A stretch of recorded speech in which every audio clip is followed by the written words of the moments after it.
கிறிஸ்துவுக்குள் மிகவும் பிரியமான சகோதர சகோதரிகளே, இயேசு கிறிஸ்துவின் நாமத்தினாலே உங்கள் யாவருக்கும் எனது அன்பின் நல்வாழ்த்துதலையும் வணக்கத்தையும் தெரிவித்துக் கொள்கிறேன்.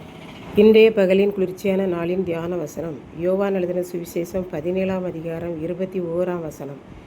நீர் என்னிலேயும் நான் உம்மிலேயும் இருக்கிறது போல அவர்கள் எல்லாரும் நம்மில் ஒன்றாயிருக்கவும் வேண்டிக் கொள்கிறேன். இயேசு பிதாவாகிய தேவனை நோக்கி ஜெபம் பண்ணி நமக்காக மன்றாடி கொண்டிருக்கிறார். நீர் என்னை உலகத்தில் அனுப்பினது போல நானும் இவர்களை உலகத்தில் அனுப்புகிறேன்.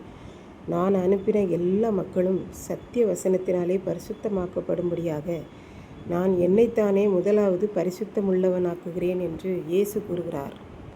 பிதாவே, நான் இவர்களுக்காக மாத்திரம் வேண்டிக் கொள்ளவில்லை. இவர்கள் என்னை பற்றியும் சத்திய வார்த்தையாகிய வேதத்தை பற்றியும் கூறும்போது அதை கேட்கிற ஜனங்கள் என்னை விசுவாசிப்பார்கள் அல்லவா? அவர்களுக்காகவும் நான் உம்மிடம் வேண்டி மன்றாடுகிறேன் என்று இயேசு ஜெபித்தார். ஆகவே நாம் சத்திய வசனங்களை அனுதினமும் ஊழியர்கள் மூலமாக, வாட்ஸ்அப் மெசேஜ் மூலமாக, டிவி மூலமாக ஏராளமாய் கேட்டுக்கொண்டிருக்கிறோம்.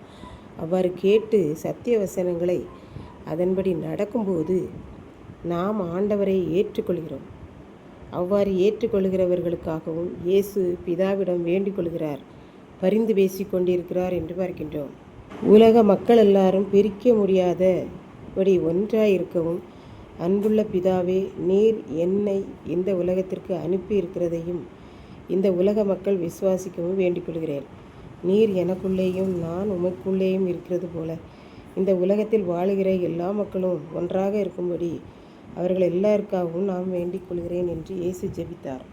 ஆகவே நாம் ஒருவரில் ஒருவர் நம் அருகில் உள்ளவர்களிடம் அன்பாயிருக்க வேண்டும். அவர்கள் ஆண்டவரை அறியாதவர்களாக இருக்கலாம், ஆனால் நாம் கிறிஸ்துவின் அன்பை அவர்களுக்கு தெரிவித்து ஒன்றாயிருக்க அழைக்கப்பட்டிருக்கிறோம்.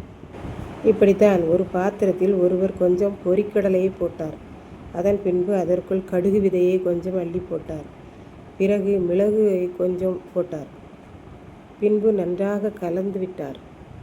கீழே கொட்டினார். பொரிக்கடலை, மிளகு, கடுகு விதை என்று அத்தனையும் தனித்தனியே பிரித்து எடுத்து விட்டார். மற்றும் ஒரு பாத்திரத்தில் தண்ணீர் ஊற்றினார். தண்ணீருக்குள் உப்பை அள்ளி போட்டார். கொஞ்சம் சீனியையும் போட்டார். பின்பு ஒரு குச்சியை எடுத்து நன்றாக கலக்கி விட்டார். இப்போது பார்ப்பதற்கு தண்ணீர் மாத்திரம் கண்ணுக்கு தெரிந்தது. போடப்பட்ட உப்பு, சர்க்கரை எல்லாம் ஒன்றும் கண்ணுக்கு தெரியவில்லை. மூன்றும் ஒன்றாக மாறிவிட்டது. இந்த மூன்றையும் தனித்தனியே பிரித்து எடுக்க எவ்வளவோ முயற்சித்து பார்த்தார். அவரால் முடியவில்லை. இதைத்தான் நம் ஆண்டவர் கூறுகிறார், நானும் பிதாவும் ஒன்றாயிருக்கிறோம், எங்களை தனித்தனியே பிரிக்க முடியாது என்று. அதை போலவே இந்த உலக வாழ்க்கையிலே நம்மையும் அவ்வாறு இருக்கச் சொல்கிறார். மக்கள் ஒன்றாயிருப்பதை இயேசு விரும்புகிறார். அதற்காகவே நான் இந்த உலகத்துக்கு வந்தேன்.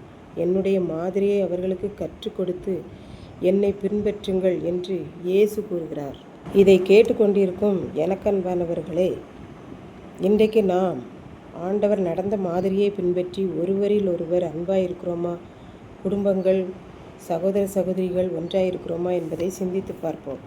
நாம் எல்லாரும் ஒன்றாயிருப்பதற்காக இயேசு பிதாவாகிய தேவனை நோக்கி வேண்டிக் கொள்கிறார். நாமும் ஒருவருக்காக ஒருவர் வேண்டிக் கொள்வோம்.